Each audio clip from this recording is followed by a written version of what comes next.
It's now time for the last video of 2021, and that is ranking the top 10 best films I saw all year long. My name is Max Dinberg. Welcome back to Max Talks Movies here. We're breaking down the top 10 movies of the year in 2021. If you're new to the channel, please subscribe, ring the bell. In 2022, we'll have more movie reviews, TV show reviews, streaming platform reviews, movie rankings, and box office breakdown shows. So please subscribe. Join the channel as we head into a new year. Also, please comment down below your thoughts on your ranking of the year. I'd love to hear are some of these movies you don't like. I would love to hear our discussion in the comment section down below. Like the video. It could be a long video, so let's start talking about some honorable mentions. So some movies that just missed the list for me is I'm going to do my 5 honorable mentions. Don't Look Up is an honorable mention. The Harder They Fall is an honorable mention. Zola, one of the most underrated, probably it might be the most underrated film of the entire year, is a honorable mention. Candyman is an honorable mention, and Zack Snyder's Justice League is an honorable mention for me. Let's start talking about the 10 best movies of the year. So coming in number 10 is Judas and the Black Messiah. Now, it's actually interesting as we're already in a new award season. This film came out all the way on February, both in theaters when theaters were not big at all, and HBO Max. And this film was nominated for Best Picture, Actor, Supporting Actress, Supporting Actor, all these things.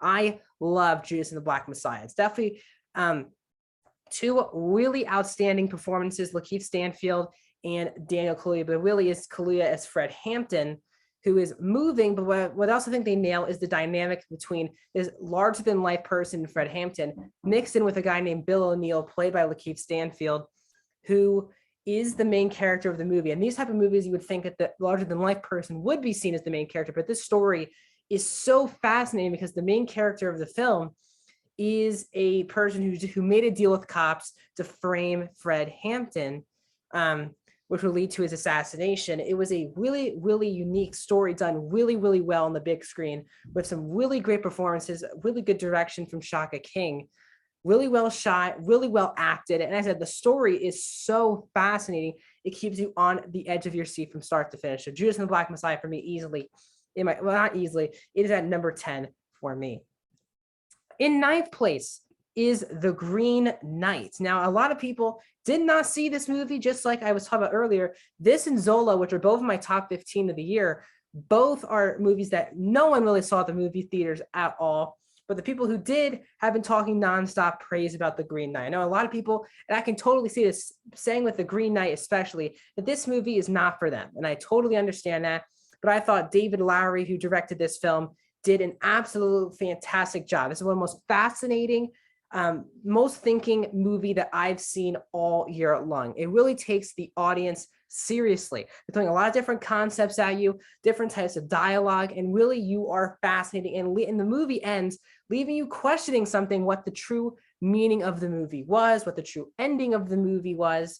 And I thought it was really captured by a really great performance in the main role by Dev Patel, the someone who basically slays the Green Knight in the opening scene. You can see this in the trailer.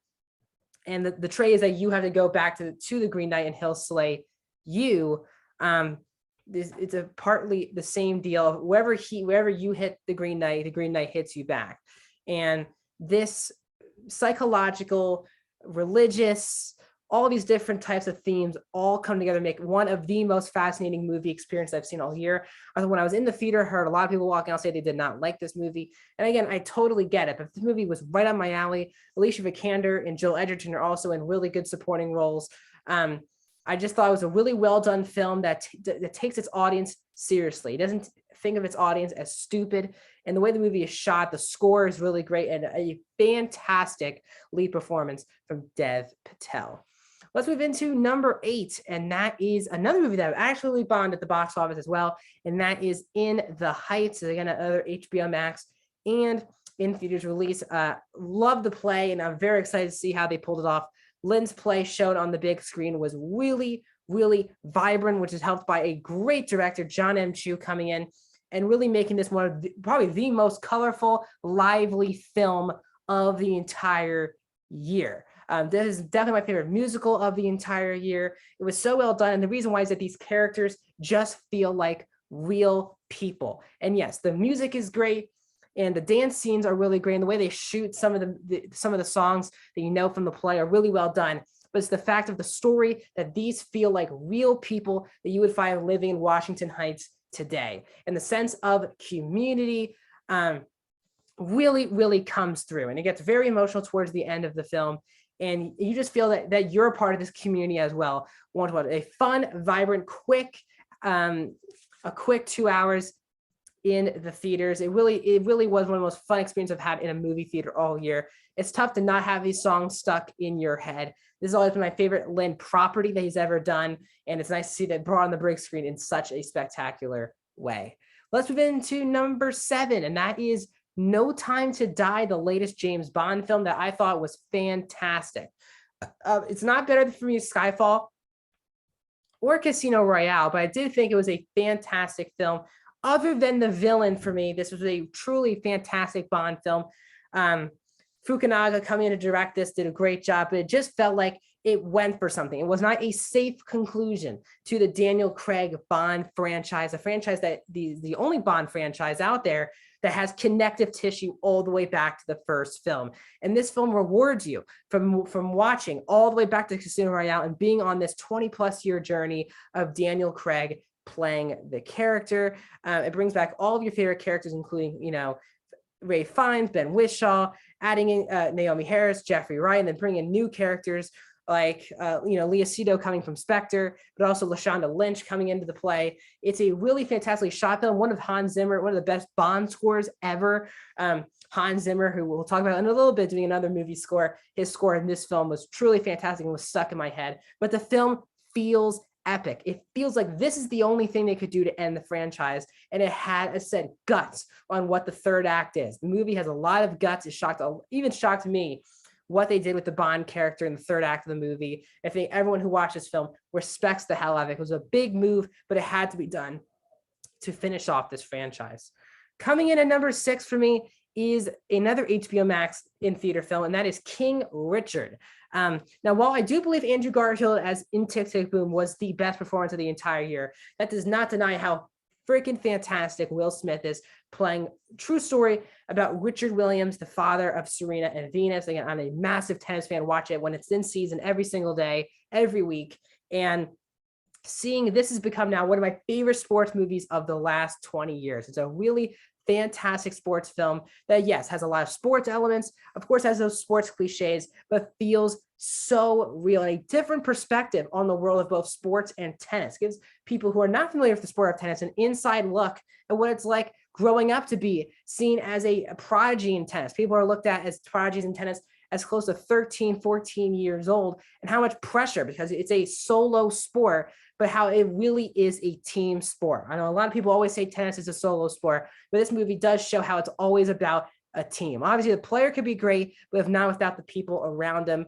And the way that Richard Williams puts his daughters up front and personal was really fantastic. Anjanou Ellis is really the heart of the movie, playing Brandy Williams, Richard's wife, who she is one of the best. Hopefully, she'll win the best supporting actress. John Bernthal also delivers one of his best performances, playing the coach Rick Mackey. And Ronaldo Marcus Green, who is a now unknown director, is now a very well-known director because it is a slick-made sports film that feels authentic, but also a great crowd pleaser. I just loved King Richard from start to finish. Let's get into our top 5 of the year. Let's start with the best animated film of the year, and that is The Mitchells versus the Machines. I absolutely love The Mitchells versus the Machines from start to finish. This was on Netflix. I absolutely love this film. One of the most authentic, and this is for me, the most emotional movie I felt in a movie all year long, with the third act. The father-daughter relationship between Katie and her dad, Rick, Abby Jacobson, and Danny McBride was really, really on point. It's one of the most funny films of the entire year, but it also just feels like a thing that could really happen. This daughter who wants to become this movie director, shooter, whatever it is, and her parents love her, but also don't want her to have this one plan, not to have any backup plans. And this leads a pretty severed relationship between the father and daughter. But once Katie wants to go to college, her dad wants to rekindle this relationship and take the road trip. And that's where the machine invasion kind of begins. And seeing them come together and realize that they don't always need to be on the same page. The 4 family members, including also Maya Rudolph as the mom and the director, Michael Rianda, also getting in here as the kid, Really, really fantastic stuff. The animation, also one of the most uniquely animated films I've seen in a really, really long time. Very similar to Lord Miller's past film, Coyote with a Chance of Meatballs, and they are producers on this film, not shockingly. It's a really, really well-made animated film that really touched me very personally.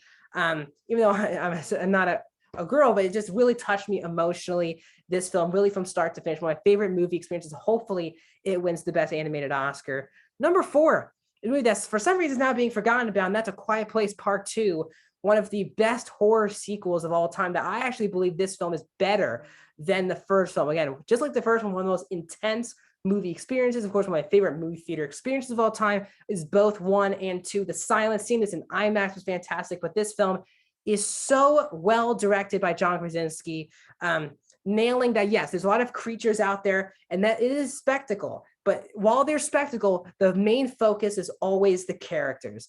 And that's led by great performances coming back from first one, Emily Blunt, Millicent Simmons, Noah Jupe, fantastic. But the additions of Cillian Murphy, Djimon Hounsou were fantastic. The relationship and the dynamic between Murphy and Simmons was the true heartbeat of the film. The fact that Simmons takes the lead role, in my opinion, is the main focus of the film because of her relationship with Krasinski's character from the first film is truly spectacular. It's nerve-wracking. It's a horror film. It's emotional. And it's a thrilling film that I believe it's such a special horror franchise. Let's move into our top 3 of the year, and that starts with The Suicide Squad. I love The Suicide Squad. I've seen it a couple times now, both in theaters and on HBO Max. I love The Suicide Squad. My favorite DCEU film.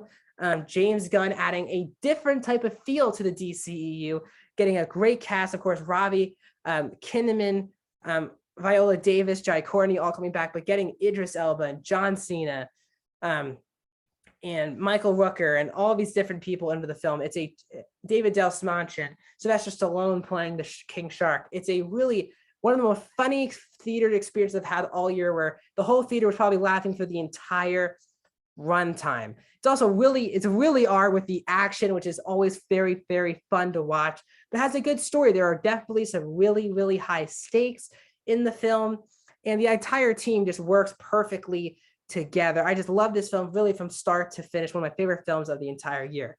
Number 2, we get, which was my number 1 for a while until most recently, and that is Dune.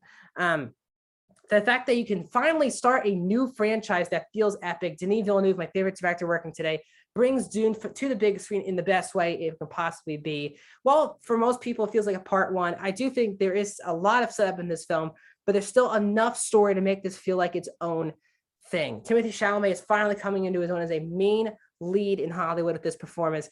Rebecca Ferguson is one of my favorite actors working today, is also just as good playing Lady Jessica. And there's so much depth, so much mythology that gets explored, so much setup, but also just so many great actors. It's definitely one of the best casts of the entire year. Some great emotions, some great buildup. For someone who's just cold on the entire franchise, haven't read the book, didn't see the original David Lynch film, it just gives you a new dimension. Also, the score, best score of the entire year, Hans Zimmer. The look, Denis' movies always just look so grand and epic, and this film might be his best possible film to date. I absolutely loved Dune, and coming in number 1 for me, I'm gonna be a sucker for it, and that's Spider-Man No Way Home. This is my favorite superhero of all time. This is my favorite Spider-Man film of all time.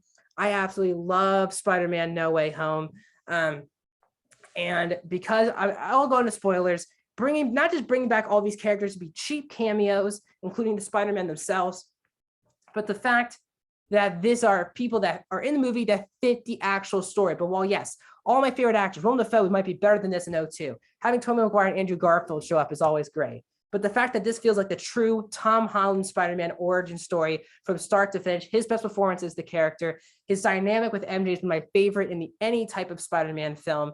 Getting Doctor Strange in the film is so well acted, so well shot as well from John Watts, and it's so epic. The last hour of this movie is one of my favorite hours I've ever seen in a comic book movie. Gives you all of the laughs, the cries, the cheers, all this different types of stuff.